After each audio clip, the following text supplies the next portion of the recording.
नमस्कार, मैं विवेक विराट मुदगल ज्योतिषाचार्य अपने YouTube चैनल जगदम्बा ज्योतिष में सबका स्वागत करता हूं। और आज मैं आपको बताने जा रहा हूं नवरात्रों की विधि।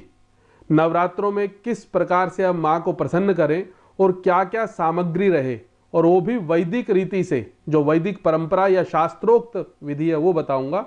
सबसे पहले नवरात्र जो प्रारंभ हो रहे हैं वो 6 अप्रैल 2019 से हो रहे हैं। चैत्र मास शुक्ल पक्ष की प्रतिपदा तिथि से नवरात्रा प्रारंभ होता है। और इस बार जो नवरात्रे हैं वो विशेष रूप से इसलिए भी अधिक शुभ हैं। उसका कारण है कि इस समय पे आज के दिन पंचक भी लगे हुए हैं। पंचकों का जो फल है वो 5 गुना कहा गया, शुभ या अशुभ। अगर उस समय पे कोई शुभ कार्य किया जाए तो भी 5 गुना फल आता है, और अशुभ कार्य हो तो भी 5 गुना फल आता है। तो इसलिए ये अधिक शुभ कहे गए हैं नवरात्रे। और इसी दिन से हम प्रारंभ क्यों करते हैं, उसके पीछे जो सबसे बड़ा कारण है वो ये है कि इसी दिन से सृष्टि की रचना ब्रह्मा जी ने की थी। मानव की जो रचना है वो इसी दिन हुई थी, और सतयुग का आरंभ भी इसी दिन हुआ था। तो इसलिए ये स्वयं सिद्ध मुहूर्त है। इस दिन किया गया कोई भी कार्य, जप, दान, पूजा पाठ आदि कई गुना फल देता है, या ये कहें कि पूरे वर्ष तक ये फल देता है। और इसके साथ साथ 6 अप्रैल 2019 चैत्र मास शुक्ल पक्ष की जो प्रतिपदा तिथि है, उसी दिन से हमारा भारतीय वैदिक नव वर्ष प्रारंभ होता है। तो सबसे पहले आप सबको नव वर्ष की बहुत बहुत शुभकामनाएं, और आप सब भी ये नव वर्ष बहुत ही उत्साहपूर्वक बनाएं। नवरात्रों में यह भी कहा गया है कि अपने आप को ठीक रखने के लिए यह नवरात्रों का आरंभ होता है। ये 9 दिन किस विधि और विधान और किस सभ्यता और शुद्धता के साथ हम रहें कि हम अपने शरीर को स्वस्थ रख सकें, तो शास्त्रों में वर्णित है। मैं आपको बताऊंगा कि शास्त्रों में वर्णित है कि प्रतिपदा यानी कि पहले नवरात्रे से लेकर अंतिम 9वीं नवरात्रे तक एक चूर्ण बनाने की विधि है। उस चूर्ण के अंदर जो औषधियां बताई गई हैं वो घर में ही मिल जाती हैं। अगर उन औषधियां बना के चूर्ण का सेवन किया जाए तो हमारे को पूरे वर्ष भर जो ऐसे जो हमारे को रोग हैं, जो मौसम के अनुसार हो जाते हैं, त्वचा रोग है, कुष्ठ रोग है, ऐसे अनेक प्रकार के मौसम के बदलने से जुकाम वगैरह है, ये सब से हमारी रक्षा होती है। तो उसमें प्रयोग क्या करना है, सबसे पहले आपको कैसे चूर्ण बनाना है, वो चूर्ण बनाने के लिए सबसे पहले नीम की कोमल पत्तियां और पुष्प आपको लेने हैं। और जो भी चीजें मैं बता रहा हूं आपको वो सब बराबर मात्रा में ले लीजिए।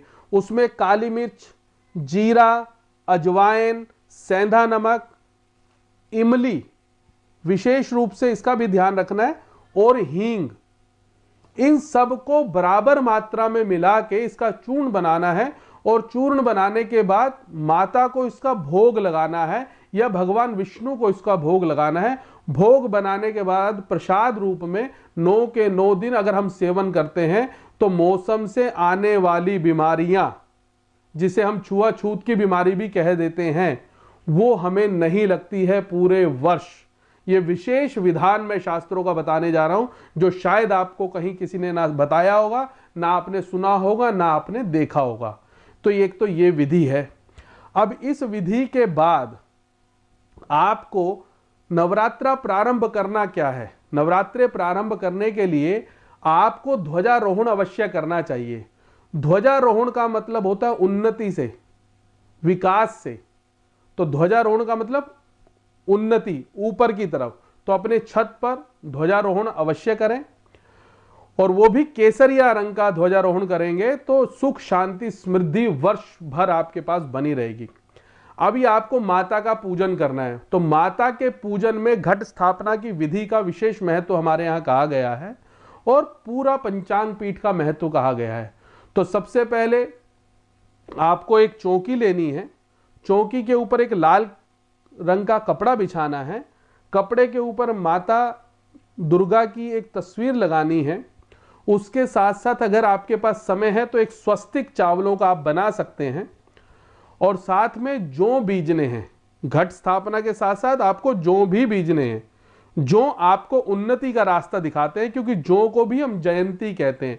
तो जयंती भी मां का नाम है, जो आपको पूरे वर्ष, आने वाले वर्ष के लिए जानकारी देती है कि जो जिस प्रकार की होगी आपका वर्ष वैसा ही जाएगा। उसकी भी जानकारी मैं आपको बाद में दूंगा, परंतु अभी पूजन की विधि। तो घट स्थापना के लिए आपको एक कलश लेना है। कलश में आपको जल रखना है, जल के साथ उसमें सुपारी रखनी है, गंगा जल डालना है और कुछ औषधियां जो बाजार से ही मिल जाती हैं, और कोई औषधि ना भी मिले तो आपको हल्दी की एक गांठ रखनी है, पंच पल्लव आपको रखने हैं, उसके ऊपर एक नारियल, वो भी साबुत, बिना चोटी वाला नहीं, लाल कपड़े में लपेटकर, चोटी का जो मुख है वो ऊपर की तरफ रहना चाहिए, जैसे अब आप ये देख रहे हैं। तो इस प्रकार आपको घट स्थापना करनी है। और घट स्थापना करने के समय आपको अक्षत नीचे रख के उसके ऊपर घट स्थापना करनी है। और जौ बीजते समय आपको इस बात का ध्यान रखना है कि जौ में पहले मिट्टी, ऐसा बर्तन ले जिसमें आप मिट्टी डालेंगे, मिट्टी भी चिकनी मिट्टी हो, जो साफ मिट्टी हो, स्वच्छ मिट्टी हो। और जौ को एक दिन पहले, यानी कि 6 अप्रैल का अगर नवरात्रा है तो आपको 5 तारीख को कुछ जौ भिगो के रख देने हैं। सुबह उस मिट्टी में आपको अच्छे से डाल के, उनको पानी थोड़ा डाल के और ढाक के या प्लाश के पत्तों से ढक देना है। और आप देखेंगे कि दूसरे या तीसरे दिन वो निकलने लगेंगे जौ। तो घट स्थापना करें और उसके बाद जौ बीजें। जौ बीजने के बाद आपको जो विशेष विधि हमारे यहां कही गई है वो दीपक की कही गई है, जो कि घी का दीपक और तेल का दीपक। घी का दीपक हमारे अपने उल्टे हाथ पे आना चाहिए और तेल का दीपक हमारे सीधे हाथ पे आना चाहिए। जो घी का दीपक है वो सुख, शांति और समृद्धि प्रदान करता है। और घी भी कैसा, जो गाय माता का शुद्ध घी है, वो घी से दीपक आपको प्रज्वलित करना है। अगर आप चाहें, आप अगर ध्यान रख सकते हैं तो अखंड दीपक जलाएं। अगर नहीं रख सकते हैं तो जितनी देर आप पूजा कर रहे हैं उसमें घंटे, 2 घंटे, 3 घंटे तक वो दीपक प्रज्वलित रहे। और फिर तेल का दीपक, जो नेगेटिविटी को दूर करता है, नकारात्मक ऊर्जा को हमसे दूर करता है, ऊपरी हवा, नजर, टोना टोटका, उनसे हमारी रक्षा करता है। तो तेल का दीपक और देसी घी का दीपक दोनों को जलाना है। ध्यान ये रखना है कि आपको वो जलाना कैसे है। फिर मैं आपको बता दूं, जो घी का दीपक है वो अपने उल्टे हाथ पर और जो तेल का दीपक है वो अपने सीधे हाथ पर प्रज्वलित करना चाहिए। प्रज्वलित करने के लिए अनेक प्रकार के मंत्र बताए गए हैं। मंत्र नहीं भी आता तो मां का नाम लेके या ओम अग्निर्मूर्धा, वैसे तो वैदिक मंत्र है, किसी भी प्रकार के देवी का नाम लेते हुए आप उन जो दीपक है उनको प्रज्वलित करें। अब ये तो है देवी आराधना में जो चीजें आपके काम में आने वाली हैं भगवान की, देवी की आराधना करते समय। और आराधना करने से पहले, मां दुर्गा की आराधना करने से पहले सर्वप्रथम कोई भी यज्ञ, पूजा पाठ मां गौरी और गणेश के बगैर पूर्ण नहीं होता। गणेश और गौरी का पूजन सर्वप्रथम होता है। आजकल आपको गणेश और गौरी की मूर्ति या तस्वीर कहीं देखने को नहीं मिलेगी, क्योंकि व्यापारी वर्ग ने गणेश गौरी के स्थान पर गणेश लक्ष्मी बैठा दी है। तो आपको वो नहीं मिलेगी। तो आपने करना क्या है, तो 2 सुपारी लेनी है। सुपारी लेके उसके ऊपर मोली बांधनी है। जैसे देखिए आपके सामने ये मोली बांधी हुई है, मोली को हल्दी से रंग दिया है और दूसरी सुपारी के ऊपर हमने रोली से रंग दिया है। तो रोली मां गौरी के रूप में है और हल्दी गणेश जी के रूप में है, जो सुख, शांति, समृद्धि, रिद्धि, सिद्धि के देने वाले हैं। तो सर्वप्रथम किसी भी प्रकार का जब पूजन करते हैं, मां दुर्गा की उपासना करते हैं नवरात्रों में, तो गणेश गौरी का पूजन करना है। गणेश गौरी के पूजन के बाद हम जो ये पीठ बनाते हैं, इसको पंचांग पीठ बोलते हैं। ब्रह्मा, विष्णु, महेश, इन सब का भी पूजन करते हैं। आप इन सब का नहीं कर सकते तो सिर्फ गणेश गौरी का पूजन करें और उसके बाद मां दुर्गा की उपासना करें। इन सब के साथ साथ आपको एक शंख भी लेना है। वो शंख अगर दक्षिणावृत्ति है, जो सुख, शांति, लक्ष्मी का प्रतीक है, उसमें जल भरकर रखना है और वो जल प्रतिदिन की दिनचर्या में आपको उससे पूरे घर में छिड़काव करना है और उसमें नया जल भर के रख देना है। ऐसे ही घंटी आपको रखनी है। जो घंटी करती है वो प्रतिदिन की दिनचर्या में बजानी आवश्यक है और आरती पात्र होना आवश्यक है। जिससे कि माँ दुर्गा का, गणेश गौरी की आप आरती कर पाएंगे। अब आ जाती है हमारी सामग्री। सामग्री के रूप में सबसे पहले रोली यानी कि लाल टीका, मोली यानी कि कलावा, इसके अलावा अक्षत, अक्षत मतलब चावल। चावल का भी विशेष ध्यान आपको रखना है। जो चावल है वो टूटा हुआ नहीं होना चाहिए। टूटा का मतलब है कि चावल का जो अर्थ होता है वो अक्षय, जिसका कभी क्षय नहीं है। अगर आपने टूटा हुआ चावल ही अर्पण कर दिया तो आपको तो उसकी प्राप्ति नहीं हुई, क्योंकि ये सब पूर्णता के प्रतीक हैं। जैसे हम घट स्थापना और नारियल रख के घट स्थापना करते हैं, वो भी पूर्णता का प्रतीक है। पूर्णता किस चीज की? जो आपका संकल्प है। संकल्प यानी कि आपकी जो मनोकामना है, उस मनोकामना को पूर्ण करता है ये घट स्थापना और ये अक्षत। जब आप पूर्ण रूप से सामग्री अर्पण करेंगे तो निश्चित रूप से जो किया हुआ संकल्प है वो आपका पूर्ण होगा। तो आपने सबसे पहले रोली ली, मोली ली, अब अक्षत लिए, और इसके अलावा आपको हल्दी या चंदन का टीका भी रखना है। इस तरीके से रोली, मोली, धूप, अगरबत्ती, लौंग, इलायची, ये लौंग इलायची है जो पान के पत्ते में आपको लगानी है। लौंग, इलायची और सुपारी जो लगा के आपको गणेश गौरी और मां दुर्गा के ऊपर अर्पण करनी है।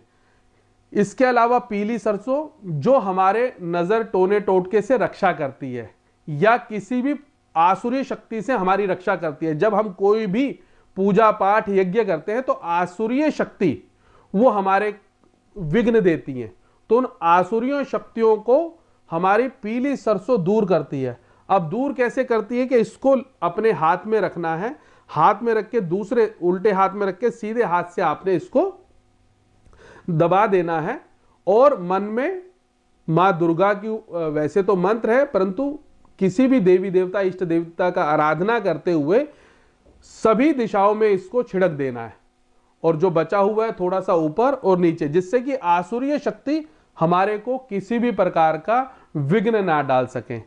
और विशेष रूप से पंचामृत का ध्यान रखना है, जो दूध, दही, घी, शहद और शक्कर से मिलकर बनता है पंचामृत। तो पंचामृत का विशेष भोग भगवान को अर्पण करना चाहिए, देवी को अर्पण करना चाहिए, जो हमारी समृद्धि का, स्वास्थ्य की दृष्टि से और सुख शांति की दृष्टि से जो सर्वोपरि होता है। तो आपको दूध, दही, घी, शहद, शक्कर रख के पंचामृत बनाना है। ऐसे ही पंचमेवा, जिसमें बादाम, काजू, किशमिश, छुआरे, पिस्ता, अखरोट, 5 प्रकार के मेवे गिरी लेनी है, तो वो देवी को भोग के लिए। इसके अलावा आपको 5 प्रकार की मिठाई का भोग लगाना चाहिए। मिठाई वो जो नवरात्रों में आप भोग के रूप में, प्रसाद के रूप में ले सकें। तो इस प्रकार के 5 प्रकार की मिठाई, ये सामग्री है। फिर गंगा जल शुद्धता के लिए, यज्ञोपवीत गणेश जी को और माता को अर्पण करने के लिए, और इन सब के बाद इत्र, इत्र जरूर लेना है। हमारे यहाँ कहा गया है कि इत्र जो है वो जो खुशबू देने वाला है वो हर प्रकार की मनोकामनाओं को पूर्ण करता है। तो आपको इत्र लेना है जो गणेश गौरी और मां दुर्गा को अर्पण करना है। ये सब सामग्री लेते हुए आपको फल भी अवश्य लेने, ये भी आपको ध्यान रखना है। वो भी 5 प्रकार के, जो भी ऋतु फल है, जो उस समय का मौसम का फल है, जो आपको आसानी से उपलब्ध हो, वो फल लेने हैं और पुष्प लेने हैं। तो इन सब सामग्रियों को रखते हुए मां दुर्गा की उपासना करनी चाहिए। ये पूर्ण विधि है, वो भी वैदिक विधि। एक और विशेष बात मैं आपको बताना चाहूंगा कि जब हम आचमन करते हैं, क्योंकि कोई भी पूजन शुरू करने के बाद स्नान करने से तो हमने ऊपर की पवित्रता अपने शरीर की कर ली, शुद्धता कर ली, परंतु अंदर से हम शुद्ध कैसे होंगे? वो आचमन के द्वारा, जो हम केशवाय नमः स्वाहा, नारायण नमः स्वाहा, माधवाय नमः स्वाहा कह के अपने आप को जल पीते हैं। उस जल पीने के बाद हम सभी लोग उस जल को पीने के बाद सर के ऊपर हाथ ले जाते हैं। हमारा जल पीने से हाथ झूठा होता है, और जब हम उसको सर के ऊपर ले जाते हैं तो हम स्वयं सब झूठे हो जाते हैं, और झूठे होके भगवान की आराधना, देवी की आराधना नहीं होती। इस बात का भी विशेष ध्यान रखें। जिस पात्र से आप आचमन कर रहे हैं वो पात्र आपको दूर रख देना चाहिए, क्योंकि वो झूठा हो गया, और दूसरे नए पात्र से आपको देवी की आराधना करनी है। इन सब के उपरांत के बाद ये पूजन की जो सामग्री है आपने माँ को जो अर्पण करनी है, ये तो सामग्री की पूरी आपको विधि मैंने बताई। अभी आपको एक बात मैं और बताना चाहूंगा कि ये जो नवरात्रों की विधि है जिसमें माँ दुर्गा की उपासना करते हैं 9 के 9 दिन, क्योंकि ये अपने आप में स्वयं सिद्ध मुहूर्त है, तो इन दिनों में यानी कि इन 8 से 9 दिनों में, पूर्ण 9 दिनों में आप किसी भी प्रकार के कष्टों से अगर घिरे हुए हैं, आपको नौकरी नहीं लग रही, आपका पढ़ाई में मन नहीं लग रहा, आपकी प्रमोशन नहीं हो रही, आपका व्यापार नहीं चल रहा, या आपको मंगलिक दोष है, या आपको सर्प दोष है, विष दोष है, या किसी भी या केमंद्रुम दोष है जो कि कोई कभी किसी को बताता नहीं है, क्योंकि स्वयं लोग नहीं जानते उस दोष के बारे में। किसी भी प्रकार के दोष की शांति इन 9 दिनों में की जा सकती है। बस आपको करना क्या है, मां दुर्गा की उपासना के बाद, मां दुर्गा की उपासना यानी कि इन पूजन के बाद दुर्गा सप्तशती का पाठ अगर आप कर सकते हैं तो करें, अगर नहीं कर सकते हैं तो सिद्ध कुंजिका स्तोत्र का पाठ करें। और उसके उपरांत जो भी ग्रह सूर्य, चंद्रमा, शनि, राहु, केतु, मंगल से ग्रसित है, शनि की 7.5 से ग्रसित है, उनके मंत्र का जाप करें। मंत्र भी कौन सा, जो पौराणिक मंत्र है। वैदिक मंत्र में तो उच्चारण होना बहुत अनिवार्य है, परंतु पौराणिक मंत्र में अगर त्रुटि भी हो गई तो आपको दोष नहीं लगेगा। उसके मंत्र की कम से कम 11 माला जाप करें। तो जिस भी प्रकार के कष्ट को आप झेल रहे हैं उन कष्टों से आपको निवृत्ति मिलती है, कष्ट आपके दूर होते हैं। इस बात का भी आपको ध्यान रखना है। और आप किसी वैदिक ब्राह्मण को घर पर बुलाकर भी ये सब विधि जान सकते हैं और इसको करवा सकते हैं। और आप अगर हमारे साथ करना चाहें तो हमसे आप संपर्क कर सकते हैं। आपको नंबर या ईमेल आईडी मिल जाएगी, और उस ईमेल आईडी पे या व्हाट्सएप नंबर पे आप हमसे संपर्क कर सकते हैं। तो आपकी ये पूजा विधि में अगर हमारे साथ सम्मिलित होना चाहते हैं, जो 9 के 9 दिन माँ दुर्गा की उपासना की जाएगी, उसमें भी सम्मिलित हो सकते हैं। परंतु एक बात का ये भी ध्यान रखें, इसमें शुद्धता बहुत जरूरी है। शुद्धता, पवित्रता और सात्विकता, यानी कि तामसिक पदार्थों से आप दूर रहे। शराब पीते हैं तो शराब से दूर रहे, सिगरेट पीते हैं तो सिगरेट से दूर रहे, गुटखा खाते हैं तो गुटखे से दूर रहे। किसी भी प्रकार की जो लत है उस लत से दूर रहना। और सबसे बड़ी बात, आपको ब्रह्मचर्या का पालन अवश्य करना है। ब्रह्मचर्या का आप चलेंगे तो आपकी किसी भी प्रकार की मनोकामना पूर्ण होगी, अवश्य पूर्ण होगी। अब मुझे दीजिए इजाजत। नमस्कार, धन्यवाद।